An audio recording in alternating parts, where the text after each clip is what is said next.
bueno, últimamente se ha estudiado mucho sobre el trastorno del espectro autista, viendo que tiene una prevalencia que se ha incrementado gradualmente en la última década. Se considera un trastorno del neurodesarrollo que tiene un impacto muy importante en la microbiota intestinal. La relación se estima que es más en varones, una relación 4:1 hombre-mujer.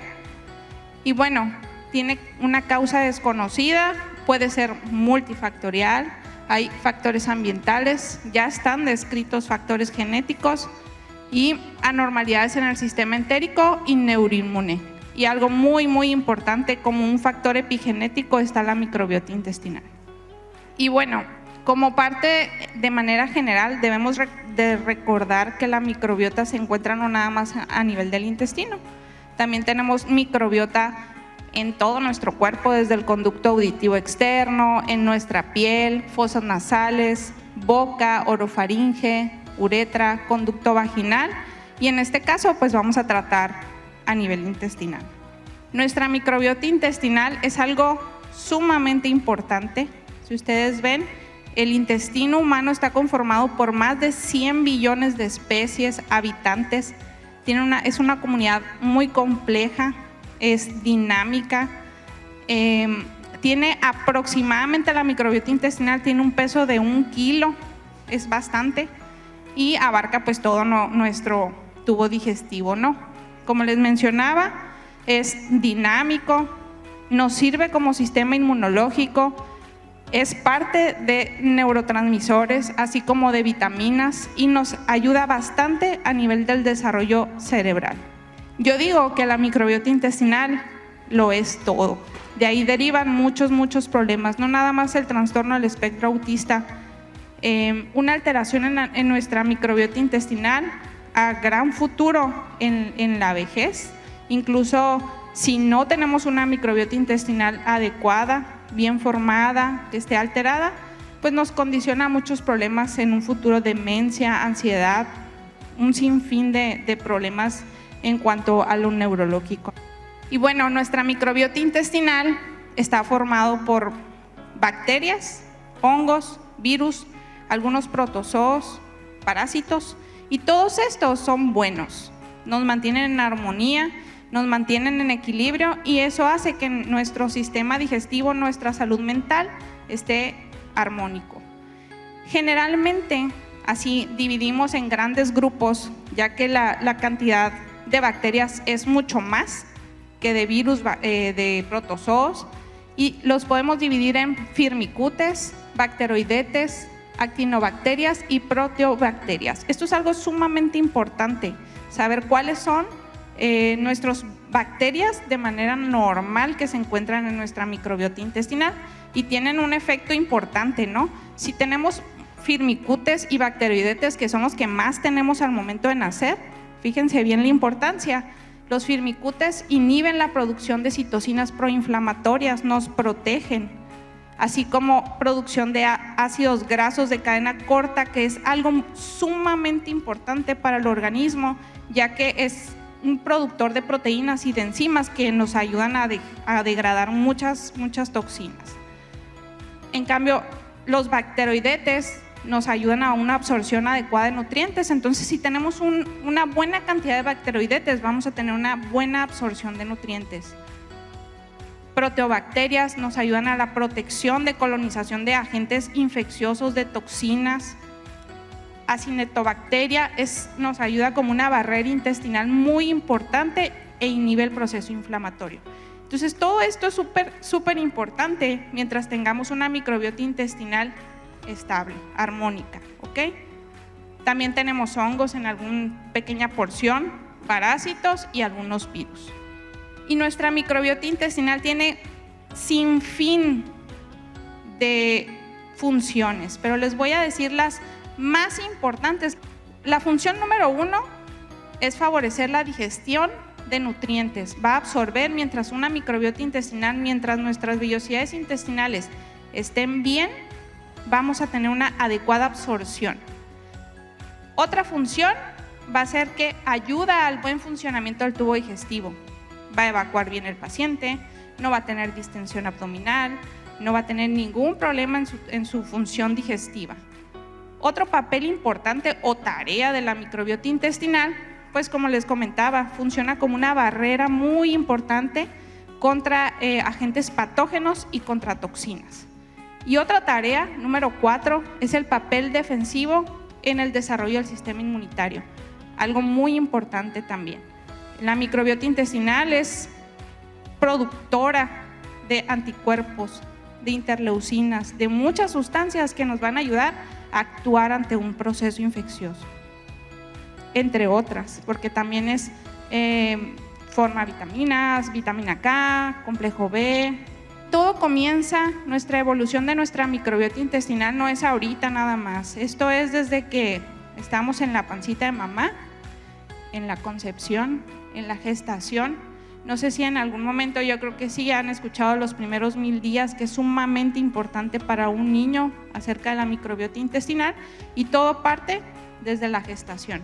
Si ustedes ven aquí, pues en la gestación aparentemente pues todavía no hay una formación de una microbiota, pero empezamos con producción de bacterias.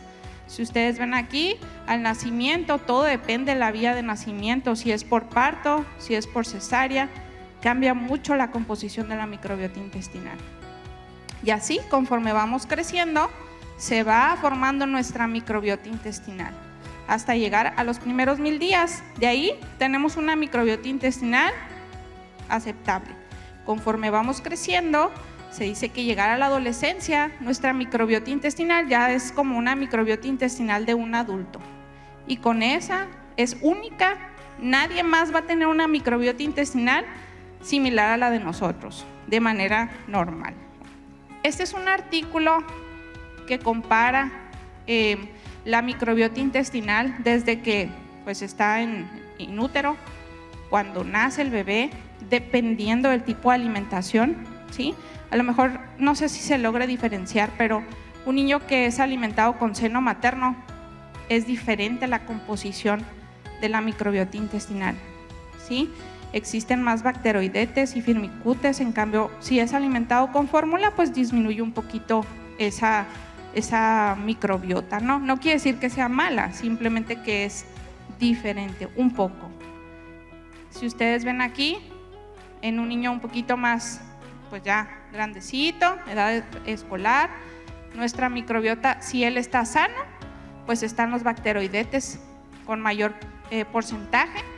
Si el paciente usa antibióticos, que es un factor muy importante por el cual se puede alterar nuestra microbiota intestinal, pues va a empezar a cambiar esa microbiota. Si está malnutrido, proteobacterias están más en porcentaje y esas ni siquiera pues son tan buenas, ¿ok? Y conforme vamos creciendo, si un paciente es obeso, el consumo excesivo de grasas, todo eso viene alterando nuestra microbiota intestinal. Algo sumamente importante y que se ha estudiado en los últimos años es la relación del eje cerebro-intestino. Se dice que nuestro intestino es nuestro segundo cerebro. Todo está conectado, son cómplices, por así decirlo, ¿no? Lo que diga el intestino, el cerebro lo va a tomar. Lo que diga el cerebrito, el intestino se va a conectar. Y están conectados, es bidireccional. Y esto es algo sumamente importante en los pacientes con el trastorno del espectro autista. Yo creo que es la clave de muchas cosas, de la conducta, de todas las alteraciones neuropsiquiátricas en estos niños. Generalmente, nuestro eje cerebro-intestino está influido por una función cerebral. El intestino es el encargado, por medio del sistema nervioso autónomo, sistema nervioso entérico, por nuestro sistema neuroendocrino, inmunitario y por metabolitos tóxicos. Y entonces el encargado casi del 99% de esta vía es el nervio vago. El nervio vago viene desde acá arriba hasta abajo y transmite todas las señales. Pero el encargado de esto es el intestino, ¿sí? El intestino, si el intestino está disfuncional, si el intestino tiene un problema, nuestra vía neurológica va a estar alterada. Y algo sumamente importante que se ha visto en estos pacientes es que hay una alteración en la producción de la serotonina y del GABA, ¿sí? Y esto se encarga el intestino también, conectado al cerebro y viceversa. Entonces, de ahí la importancia de mantener una salud digestiva bien. Se ha visto que en los pacientes que tienen el trastorno del espectro autista han encontrado que la serotonina se encuentra en niveles bajos cerebrales. En sangre están altos, pero en cerebrito están bajos. ¿Por qué? Porque hay una alteración en la microbiota y esta serotonina pues no envía adecuadamente, no se va a nivel cerebral porque se va a nivel sanguíneo y entonces se queda ahí volando, ¿no? Entonces, ¿qué pasa con estos pacientes? Pues no va a haber una regulación de sus emociones ni tampoco de su conducta. Pueden estar irritables también, ¿no? Así como hay una alteración en este neurotransmisor que es el GABA. El GABA es algo súper importante, es el encargado de tener una excitación e inhibición y también está alterado, por eso hay muchos problemas de conducta en los pacientes. Y esto es sumamente importante, la disbiosis igual. Esto es la clave de muchas de las cosas por las cuales no hay una adecuada señalización, no hay un adecuado neurodesarrollo en estos pacientes. La disbiosis intestinal es la alteración de la microbiota intestinal. Nosotros tenemos un intestino, las vellosidades intestinales. Generalmente nuestras vellosidades son larguitas, hay unas como si fueran pelitos, están apretaditos para que no permitan la fuga de nada y que tengamos un adecuado transporte. Cuando, por ejemplo, tenemos defectos de la barrera por toxinas, antibióticos, mala alimentación, comida chatarra, esto hace que exista un sobrecrecimiento o alteración de la microbiota intestinal y condiciona a que estos niños empecemos con este tipo de problemas, ¿sí? Entonces, la tarea fundamental del intestino es entregar de manera normal al cerebro todos estos nutrientes esenciales. Si, por ejemplo, tenemos una alteración en nuestra microbiota intestinal, pues va a haber alteración en la neurogénesis. ¿Qué va a pasar? Va a haber disminución de las neurotropinas. Entonces, la neuroplasticidad cerebral se va a ver afectada. Otra cosa que puede estar afectada cuando hay una disbiosis intestinal es alteración en la sinaptogénesis.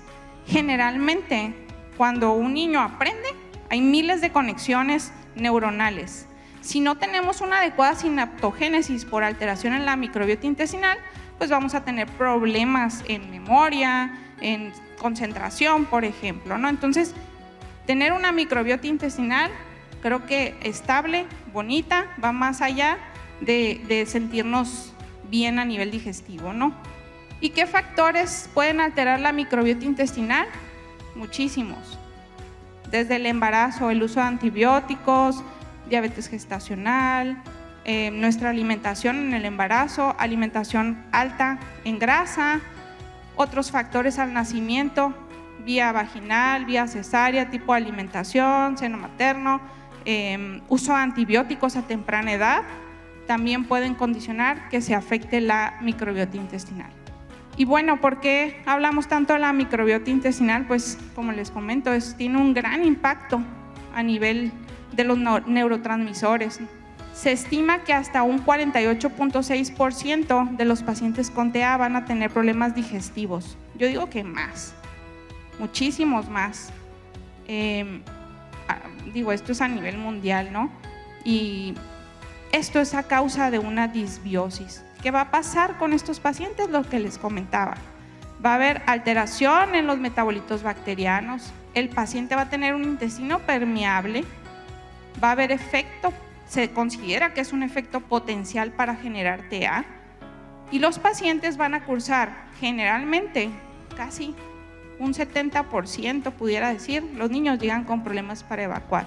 Son niños que tienen estreñimiento, también presentan dolor abdominal, aunque ellos a veces no nos saben referir el dolor, ¿no? Llegan con distensión abdominal muy importante, diarrea, vómito y reflujo gastroesofágico. Hay algunos estudios, hay un estudio que está aquí publicado del 2025 que evidencia que los niños, entre más problemas digestivos tenga o más problema de la microbiota intestinal tenga, mayor problema neuropsiquiátrico va a tener y viceversa.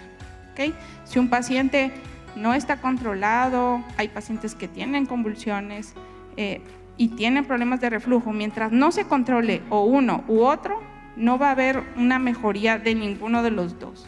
Entonces está sumamente conectado. Y vuelvo a lo mismo, eje cerebro-intestino, todo tiene que ver aquí.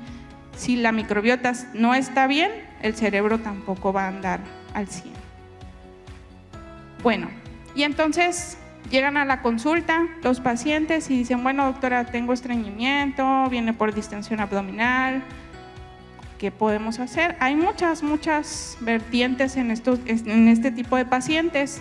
Hay algunas estrategias para mejorar nuestra microbiota intestinal. Se recomiendan muchas dietas. No sé si han escuchado dieta libre de caseína, dieta libre de gluten, dieta cetogénica. Hay algunas que están autorizadas, hay algunas que no tienen tanta evidencia, todo depende de cada paciente, ¿no?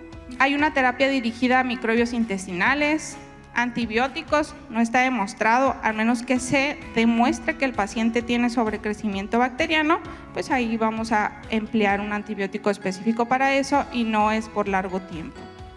Uso de probióticos y prebióticos y el trasplante de materia fecal que está muy de moda, ¿no? Aquí en México creo que se hace en pocos centros, en Sonora pues no tenemos avalado para hacer trasplante de materia fecal, pero en Estados Unidos se hace bastante y creo que en España también. El uso de probióticos es algo que va a favorecer bastante al paciente. Se consideran los probióticos microorganismos vivos que van a restablecer la microbiota intestinal. Hay un estudio en donde se evidenció que el uso de este probiótico, de esta BSL número 3, que trae muchas cepas de bichitos, de bacterias, por 4 semanas tuvo un impacto muy beneficioso en este tipo de pacientes a nivel digestivo. Pero hay otros probióticos que podemos utilizar, lactobacillus, bifidobacterium, streptococcus. Y miren, aquí en este artículo, dependiendo de la cepa con el cual se trató al paciente, pues mejoraron algunos síntomas, ¿no? Y sí, muchas veces igual llegan, ¿qué probiótico le puedo dar a mi niño? Y aquí tenemos varias opciones, ¿no? Tenemos Lactobacillus plantarum. En este estudio reportaron que alivió significativamente el estrés y la ansiedad y mejoró las capacidades cognitivas. Hay otros que utilizaron bifidobacterias, mejoraron la digestión, alergias que se acompañaban a este trastorno. Lactobacillus GG, tenemos Lactobacillus reuteri, que alivió la ansiedad, mejoró la cognición, y esta cepa que es Clostridium sidens también nos ayudó a mejorar la permeabilidad intestinal. O sea, tenemos muchas opciones como probióticos para tratar este tipo de pacientes. Y bueno, también otra alternativa es el uso de prebióticos. Si bien hay algunos probióticos que vienen con prebióticos, que son los simbióticos y que también están avalados para mejorar la microbiota intestinal, ¿no? Uno de ellos, los más utilizados, son los GOS, que incrementaron esta cepa de bacterias que es parte de la microbiota intestinal. Otra alternativa, como les comentaba, está el trasplante de materia fecal. Hay estudios que dicen pues que es bien tolerado y que mejora los síntomas gastrointestinales y el comportamiento en el TA. Yo pienso que hay que hacer un poquito más de investigación acerca de cómo funciona esto y si en realidad tiene efectos a largo plazo. Y bueno, como conclusiones, nuestra microbiota intestinal tiene un impacto muy importante en nuestra salud y en el neurodesarrollo. Existe una estrecha relación de la alteración de la microbiota intestinal con TA. El eje cerebro-intestino es sumamente importante, por eso les hago tanto énfasis, y es de suma importancia llevar una dieta adecuada para evitar mayores comorbilidades, mayores síntomas en estos pacientes con trastorno del espectro autista. Gracias.